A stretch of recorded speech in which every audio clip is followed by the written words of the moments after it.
Hello नमस्कार दोस्तों, कैसे हो आप सभी। हमारे यूट्यूब चैनल टॉपिक स्टडी में आपका बहुत बहुत स्वागत है। मैं हूं प्रहलाद सारण और हमारा कोर्स है डेली करंट अफेयर। तो इस सेलेक्शन में हम करेंगे करंट अफेयर सीरीज नंबर 6। जैसा कि आप सभी लोग जानते हैं, सौरभ मलिक है वो अनअकैडमी पे मैथ की टीचिंग करवाते हैं। तो बहुत अच्छे अच्छे लेसन हैं, शॉर्ट ट्रिक के साथ हैं। आप उनके लेसन देखिए और लेसन देखने के लिए आपको है अनअकैडमी लर्निंग ऐप डाउनलोड करना होगा। वहाँ जाके आप सर्च कीजिए सौरभ मलिक और उन्हें फॉलो भी कर सकते हैं। हमारा जो सीरीज चल रहा है वो चल रहा है करंट अफेयर का सीरीज। ओके गाइज, और अगर आपको हमारी सीरीज पसंद आ रही है तो लाइक कीजिए, शेयर कीजिए और सब्सक्राइब कीजिए हमारे यूट्यूब चैनल को। साथ में बेल आइकन जरूर प्रेस कीजिए ताकि आने वाले जितने भी वीडियोज़ हैं, जितने भी ऑनलाइन टेस्ट हैं, उनका नोटिफिकेशन आप लोगों को मिलता रहे। इसके अलावा एक इंपॉर्टेंट बात देखिए, हम पूरी कोशिश करते हैं कि किसी भी तरह से कोई भी क्वेश्चन में गलती ना हो। अगर फिर भी गलती हो जाती है तो डोंट वरी, हम सुधार करेंगे। ओके। और लास्ट जो हमारी सीरीज हुई थी इसमें एक क्वेश्चन था कि विजय हजारे टूर्नामेंट है वो किसके द्वारा जीता गया था। तो उसका राइट आंसर कर्नाटक था। मैच वो दिल्ली में हुआ था, इसीलिए मैंने बाय मिस्टेक दिल्ली नाम ले लिया था और वो मेरी गलती थी। रियली उसके लिए वेरी वेरी सॉरी। और मैंने बहुत सारे स्टूडेंट्स को कमेंट में रिप्लाई भी किया था कि इसका सही आंसर है वो कर्नाटक है। और अगर मैं किसी को रिप्लाई नहीं कर पाया था उसके लिए सॉरी। तो किसी भी क्वेश्चन से रिलेटेड अगर आपकी कोई समस्या होती है तो आप बेझिझक कमेंट कीजिए, हम वहाँ आपको रिप्लाई करेंगे। ओके गाइज, तो चलिए शुरू करते हैं। साथ में आप लोग भी अपना स्कोर है काउंट कीजिए। पहला क्वेश्चन हमारा है कि किस राज्य में संगठित अपराध नियंत्रण कानून पास किया गया है। राजस्थान, हरियाणा, उत्तर प्रदेश या फिर हिमाचल प्रदेश। तो सही उत्तर आप लोगों ने आपका सोच लिया होगा। इसका राइट आंसर क्या हो जाएगा। संगठित अपराध नियंत्रण कानून है वो उत्तर प्रदेश में शुरू किया गया है। तो राइट आंसर हमारा हो जाएगा सी। ओके गाइज, तो उत्तर प्रदेश में संगठित अपराध नियंत्रण कानून है पास किया गया है। यह कानून है वो माफिया और संगठित अपराधों से निपटने के उद्देश्य से पास किया गया है। सेकंड क्वेश्चन हमारा है कि भारत सरकार किसकी जयंती के उपलक्ष्य में 350 रुपए का विशेष सिक्का जारी किया। Most important question, Govind Singh, Mahatma Gandhi, Motilal Tejawat या फिर भगत सिंह।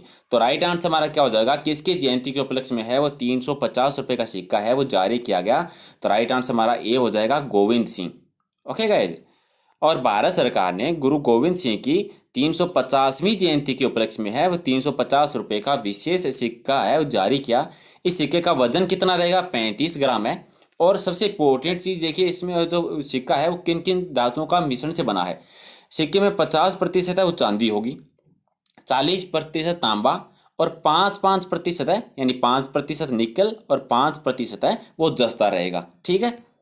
अगला क्वेश्चन है कि हाल ही में भारतीय नौसेना अकादमी के कमांडर के रूप में किसको नियुक्त किया गया है। अतुल कौशिक, आरबी पंडित, निकल्स निल्सन या जावेद अली। तो सही उत्तर हमारा क्या हो जाएगा। भारतीय नौसेना अकादमी के कमांडर के रूप में है वो आरबी पंडित को नियुक्त किया गया है। तो राइट आंसर हमारा हो जाएगा बी। नेक्स्ट हमारा क्वेश्चन है कि भारतीय वायुसेना द्वारा आयोजित अब तक का सबसे बड़ा युद्ध अभ्यास कौन सा है। गगनभेदी 2018, गगन शक्ति 2018, आकाश शक्ति 2018 या फिर वायु बल 2018। तो सही उत्तर हमारा क्या हो जाएगा। आप लोगों ने आपका आंसर है वो सोच लिया होगा। राइट आंसर हो जाएगा गगन शक्ति 2018 है वो वायुसेना का सबसे बड़ा युद्ध अभ्यास है। देखिए, इस क्वेश्चन को अभी हाल ही एक एग्जाम में पूछा गया था। ठीक है, उसमें ये नहीं पूछा गया था कि वायुसेना द्वारा आयोजित अब तक का सबसे बड़ा युद्ध अभ्यास क्या है। उसमें यह पूछा गया था कि गगन शक्ति 2018 क्या है।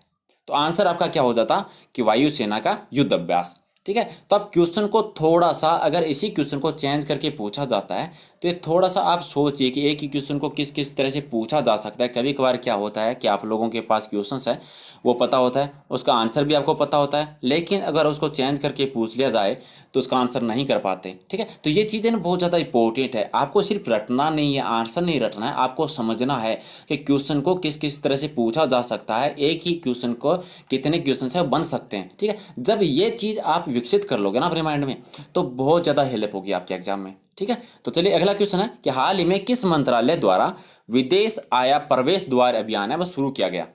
विदेश आया प्रवेश द्वार अभियान है वो किस मंत्रालय के द्वारा। वस्त्र मंत्रालय, विदेश मंत्रालय, शिक्षा मंत्रालय या फिर कृषि मंत्रालय। तो सही उत्तर हो जाएगा हमारा विदेश मंत्रालय, यानी बी हमारा राइट आंसर है।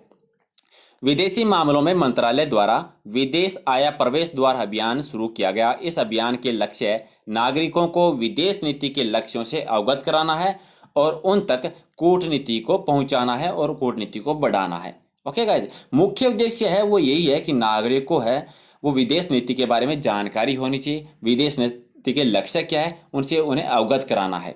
ठीक है, अगला क्वेश्चन है कि प्रधानमंत्री नरेंद्र मोदी और नेपाल के प्रधानमंत्री केपी शर्मा ओली ने दोनों देशों के लोगों के बीच संपर्क बढ़ाने के लिए सीधी बस सेवा का संयुक्त रूप से अनावरण किया है। कहाँ से कहाँ तक का किया है? देखिए ये अभी हाल ही की बात है। यहाँ आपका एक क्वेश्चन तो आपको ये पता होना चाहिए कि नेपाल के हैं और प्रधानमंत्री कौन है। तो ये क्वेश्चन इसी क्वेश्चन से याद कीजिए, ताकि इससे रिलेटेड अगर आपसे पूछा जाता है तो आपका आंसर क्या हो जाता है? केपी शर्मा ओली। Okay guys. दूसरा ये हो गया कि दोनों देशों के बीच में संपर्क बढ़ाने हेतु एक बस सेवा शुरू की गई है। कहाँ से कहाँ तक की गई है? ठीक है, ऑप्शन है जनकपुर से अयोध्या, जनकपुर से आगरा, जनकपुर से दिल्ली या जनकपुर से हिमाचल प्रदेश। तो सही उत्तर हो जाएगा जनकपुर से अयोध्या तक शुरू की गई है नेपाल और भारत की। ठीक है, अब इसी क्वेश्चन को देखिए, अगर अलग तरीके से पूछा जाए तो आपसे पूछा जा सकता है कि जनकपुर है वो कहाँ है? नेपाल में है। अभी आपसे ये पूछा जा सकता है कि भारत ने हाल ही में किस देश के साथ है वो बस सेवा शुरू की है? तो आपका आंसर क्या? नेपाल। ठीक है, तो कुछ चीज़ें हैं जो आपको नोट करनी है, जो आपके एग्जाम में बहुत ज़्यादा हेल्प पहुंचाने वाली है। अगला क्वेश्चन है कि डॉक्टर महाथिर मोहम्मद ने कहाँ के प्रधानमंत्री के रूप में शपथ ली है? ये क्वेश्चन आपका गलत नहीं होना चाहिए, क्योंकि इससे रिलेटेड एक क्वेश्चन मैंने लास्ट एग्जाम में पूछा था। ऑप्शन है मलेशिया, दक्षिण अफ्रीका, जिम्बाब्वे या फिर बांग्लादेश। तो सही उत्तर हमारा क्या हो जाएगा? डॉक्टर महाथिर है वो मलेशिया के प्रधानमंत्री बने हैं। और इसके अलावा मैंने एक और क्वेश्चन आपको याद होगा, लास्ट सीरीज में मैंने पूछा था कि दुनिया के सबसे अधिक उम्र दराज राष्ट्राध्यक्ष कौन बने हैं, जो 93 ईयर के थे। जो अभी राष्ट्राध्यक्ष बने हैं, प्रधानमंत्री बने हैं, तो महातीर ही थे, जो कि मलेशिया के थे। इन्हीं से रिलेटेड ये दूसरा क्वेश्चन है, वही क्वेश्चन है। तो अगर आपका ये क्वेश्चन सही हुआ है तो आप मान के चलिए कि आप सही ट्रैक पे हो। और अगर आपने ये क्वेश्चन गलत किया है और आपने लास्ट लेसन देखा है तो आपको थोड़ा सा ध्यान देने की जरूरत है क्वेश्चन पे, कि क्वेश्चन को किस तरह से बदला जा सकता है। ठीक है गाइज, चलिए अगला क्वेश्चन है, हाल ही में कहाँ के प्रधानमंत्री पेमा खंडू ने राज्य के सबसे बड़े सौर ऊर्जा संयंत्र का उद्घाटन किया है? हिमाचल प्रदेश, अरुणाचल प्रदेश, मणिपुर या फिर नागालैंड। तो राइट आंसर हमारा क्या हो जाएगा? अरुणाचल प्रदेश। ठीक है, तो अभी क्वेश्चन में देखिए, इस क्वेश्चन में है कि अरुणाचल प्रदेश के मुख्यमंत्री कौन है। तो इस क्वेश्चन के साथ आपको याद होना चाहिए कि अरुणाचल प्रदेश के मुख्यमंत्री है वो पेमा खंडू है। ओके गाइज, चलिए अगला क्वेश्चन है कि मोस्ट इंपॉर्टेंट क्वेश्चन है, याद रखिए कि 6वें यूएस इंडिया एविएशन शिखर सम्मेलन का उद्घाटन केंद्रीय नागरिक उड्डयन मंत्री सुरेश प्रभु ने कहाँ किया? नई दिल्ली, बम्बई, इलाहाबाद या फिर चेन्नई में। तो सही उत्तर हमारा हो जाएगा बी, यानी बम्बई में किया। ओके, यहाँ भी दो क्वेश्चन हो गए आपके। पहला ये कि 6वें यूएस इंडिया एविएशन शिखर सम्मेलन कहाँ हुआ था? बम्बई में हुआ था। ठीक है, अब इसका उद्घाटन किसने किया था? सुरेश प्रभु ने किया था। और एक क्वेश्चन ये बन गया आपका कि केंद्रीय नागरिक उड्डयन मंत्री कौन है? सुरेश प्रभु है। ओके गाइज, तो यहाँ सिर्फ मकसद ये नहीं होना चाहिए कि हम यहाँ 20 क्वेश्चंस कर लेते हैं और टाइम पूरा कर लिया, आपने 20 क्वेश्चंस देख लिए, आपने स्कोर काउंट कर लिया। नहीं, हम अगर यहाँ 20 क्वेश्चंस कर रहे हैं तो आपका ये होना चाहिए कि 20 क्वेश्चन के साथ आपके 40 क्वेश्चन कवर हो रहे हैं। 20 क्वेश्चन ये जो हम कर रहे हैं और 20 क्वेश्चन जो इन्हीं क्वेश्चनों में से निकल के आ रहे हैं। ठीक है, अगर ये चीज़ें करोगे ना तभी आप एग्जाम में कुछ कर पाओगे, आप अपना स्कोर बढ़ा पाओगे। ठीक है, तो यहाँ से फायदा होना चाहिए गाइज। ठीक है, और कोई भी समस्या हो आप कमेंट करते रहिए, पूछते रहिए, वहाँ आपको जवाब मिलता रहेगा। अगला क्वेश्चन हमारा है कि संघाई सहयोग संगठन यानी SCO द्वारा पर्यटन मंत्रियों का सम्मेलन वुहान आयोजित किया गया? अमेरिका के द्वारा, चीन के द्वारा, भारत के द्वारा या फिर नेपाल के द्वारा। तो सही आंसर बी, यानी चीन के द्वारा किया गया था। नेक्स्ट हमारा क्वेश्चन है कि मुन्नू महावर को कहाँ के लिए भारत के अगले राजदूत के रूप में नियुक्त किया गया है? भूटान, ओमान, ईरान या फिर क्यूबा। तो राइट आंसर हमारा क्या हो जाएगा? मन्नू महावर है वो कहाँ के राजदूत नियुक्त किए गए हैं भारत की ओर से? तो राइट आंसर ओमान के नियुक्त किए गए हैं। अगला क्वेश्चन है कि भारत सरकार ने विदेशी छात्रों को भारत में पढ़ने के लिए प्रोत्साहित करने हेतु किस कार्यक्रम की शुरुआत की है? पढ़ो भारत कार्यक्रम, let's study India, we can study या फिर स्टडी इन इंडिया। तो राइट आंसर हमारा क्या हो जाएगा? स्टडी इन इंडिया कार्यक्रम की है वो शुरुआत की है। ओके गाइज, चलिए अगला क्वेश्चन हमारा है कि हाल ही में गठित रक्षा योजना समिति का अध्यक्ष किसको बनाया गया है? ये भी क्वेश्चन बहुत ज़्यादा इंपॉर्टेंट है कि रक्षा योजना समिति का अध्यक्ष है किसको बनाया गया है? M दिनाकरन, अमित शाह, अजीत डोवाल, H पंडित। तो सही उत्तर हमारा क्या हो जाएगा? आप लोगों ने आपका सही आंसर सोच लिया होगा, राइट आंसर हो जाएगा अजीत डोवाल, यानी सी हमारा राइट आंसर है। ओके गाइज, प्रधानमंत्री नरेंद्र मोदी की अगुवाई में केंद्र सरकार ने रक्षा योजना गठित करने की घोषणा की। राष्ट्रीय सुरक्षा सलाहकार अजीत डोवाल को इस समिति का वो अध्यक्ष नियुक्त किया गया है। अगला क्वेश्चन मोस्ट इंपोर्टेंट, किस खिलाड़ी ने शूटिंग विश्व कप में 10 मीटर एयर पिस्टल इवेंट में कांस्य पदक जीता है? अर्जुन देवपाल, आमिर अली, शहजार रिजवी या अब्दुल रजाक? तो सही उत्तर हमारा क्या हो जाएगा? शहजार रिजवी ने वो कांस्य पदक जीता है। और किस क्षेत्र में जीता है? शूटिंग के क्षेत्र में जीता है। यहाँ देखिए, यहाँ भी एक क्वेश्चन अलग से बनता है आपका। पहला तो ये बन जाता है कि शहवार रिजवी वो किस खेल से संबंधित है? तो आपका आंसर हो जाएगा शूटिंग से संबंधित है।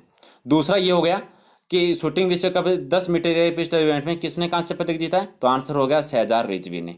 ठीक है, तीसरा क्वेश्चन इसी से बन जाएगा आपका कि शहजार रिजवी ने किस प्रतिस्पर्धा में कांस्य पदक जीता है? तो आपका आंसर हो जाएगा 10 मीटर एयर पिस्टल। देखिए, एक क्वेश्चन लेकिन इसके 3 क्वेश्चन बन गए, तीनों के आंसर सेम है।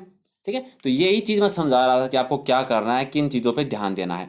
चलिए, अगला क्वेश्चन हमारा है कि प्रधानमंत्री नरेंद्र मोदी ने किस राज्य के मांडला में राष्ट्रीय ग्राम स्वरोजगार अभियान की शुरुआत की है? Very very important question. Madhya Pradesh में, बिहार में, झारखंड में या फिर पंजाब में? तो सही उत्तर हमारा क्या हो जाएगा? मध्य प्रदेश में एक क्षेत्र है मांडला, जहाँ पे राष्ट्रीय ग्राम स्वरोजगार अभियान की वो शुरुआत की है प्रधानमंत्री नरेंद्र मोदी के द्वारा। अगला क्वेश्चन है कि किस शहर में पहले अंतर्राष्ट्रीय SME सम्मेलन का आयोजन किया गया? बम्बई में, नई दिल्ली में, जयपुर में या फिर इनमें से कोई नहीं? तो राइट आंसर हमारा क्या हो जाएगा? नई दिल्ली में वो किया गया था। अगला क्वेश्चन हमारा है कि भारत से किस को फीफा अंडर 20 महिला विश्व कप में सहायक रेफरी के रूप में कार्य करने के लिए चुना गया है? यानी जो विश्व का फीफा अंडर 20 महिला विश्व कप जो होगा, उसमें भारत की ओर से भारत की किस महिला को सहायक रेफरी के रूप में वो नियुक्त किया गया है, चुना किया गया है? ऑप्शन है युवेना फर्नांडीज, सुमित मल्होत्रा, पद्मा राणावत, नेहा अग्रवाल। तो राइट आंसर हमारा हो जाएगा ए, युवेना फर्नांडीज को वो चुना गया है। चलिए, अगले क्वेश्चन के बारे में चर्चा करते हैं। अगला क्वेश्चन हमारा है, ये भी मोस्ट इंपॉर्टेंट क्वेश्चन है कि देश की पहली अंत्योदय एक्सप्रेस रेलगाड़ी कहाँ संचालित की जा रही है? तमिलनाडु केरल में, केरल पश्चिमी बंगाल में, उत्तर प्रदेश मध्य प्रदेश में या फिर गुजरात राजस्थान में? तो राइट आंसर हमारा क्या हो जाएगा? बी राइट आंसर है। यानी केरल से पश्चिमी बंगाल तक वो अंत्योदय एक्सप्रेस रेलगाड़ी वो शुरू की जा रही है। और सबसे इंपॉर्टेंट यही चीज़ है कि ये देश की पहली ऐसी रेलगाड़ी है इस योजना के तहत। ठीक है, अगला क्वेश्चन है, और यहाँ एक चीज़ और नोट कीजिए आप, केरल का कौन सा स्थल है? एर्नाकुलम है, और पश्चिम बंगाल का हावड़ा। तो आपका 2 तरीके से आंसर आ सकता है। पहला ये कि केरल से पश्चिमी बंगाल, दूसरा एर्नाकुलम से हावड़ा तक। ठीक है, तो आप दोनों याद रखिए। अगला क्वेश्चन है कि देश का पहला हेलीपोर्ट कहाँ शुरू किया गया? बम्बई में, नई दिल्ली में, लखनऊ में या फिर हैदराबाद में? तो देश का पहला हेलीपोर्ट वो नई दिल्ली में शुरू किया गया। तो राइट आंसर हमारा बी हो जाएगा। अगला क्वेश्चन है कि प्रधानमंत्री नरेंद्र मोदी ने देश के सबसे लंबे पुल ढोला सादिया पुल का उद्घाटन किया। ये कौन सी नदी पर स्थित है? गंगा नदी, ब्रह्मपुत्र नदी, बनास नदी या फिर रावी नदी? तो प्रधानमंत्री नरेंद्र मोदी ने हाल ही में एक पुल ढोला सादिया पुल इसका उद्घाटन किया था, जो कि ब्रह्मपुत्र नदी पे बना हुआ है। तो राइट आंसर हमारा हो जाएगा बी। ओके गाइज, तो ये याद रखिए। इसके अलावा इससे रिलेटेड इंपॉर्टेंट चीज़ ये है कि ब्रह्मपुत्र नदी पर ढोला और साजिया घाटी के बीच 2056 करोड़ की लागत से बना पुल प्रधानमंत्री नरेंद्र मोदी ने राष्ट्र को समर्पित किया। और 9.15 किलोमीटर लंबा देश का सबसे बड़ा पुल है। ठीक है, पहले जो सबसे बड़ा पुल था उससे ये है 3.15 के लगभग वो लंबा है। तो इसकी लंबाई कितनी है? 9.15 किलोमीटर है। कौन सी नदी पे है? ब्रह्मपुत्र नदी पे है। बजट याद रखिए, कितना बजट हुआ इसका? 2056 करोड़ रुपए इसका बजट है। ओके गाइज, तो ये थे हमारे 20 क्वेश्चन। आपका जो भी स्कोर बना है आप स्कोर अपना कमेंट में लिखिए। किसी भी क्वेश्चन से रिलेटेड कोई समस्या है, कोई क्वेश्चन समझ में नहीं आ रहा हो, कोई डाउट हो, तो आप बेझिझक कमेंट कीजिए, हम आपको वहाँ जवाब देंगे। ओके गाइज, तो होप आपको ये पसंद आया होगा। अगर अच्छा लगे तो लाइक कीजिए, शेयर कीजिए, कमेंट कीजिए और अपने दोस्तों के साथ शेयर भी कीजिए। ओके, तो मिलते हैं करंट अफेयर सीरीज नंबर 7 में कुछ और इंपॉर्टेंट महत्वपूर्ण क्वेश्चनों के साथ। Thank you guys.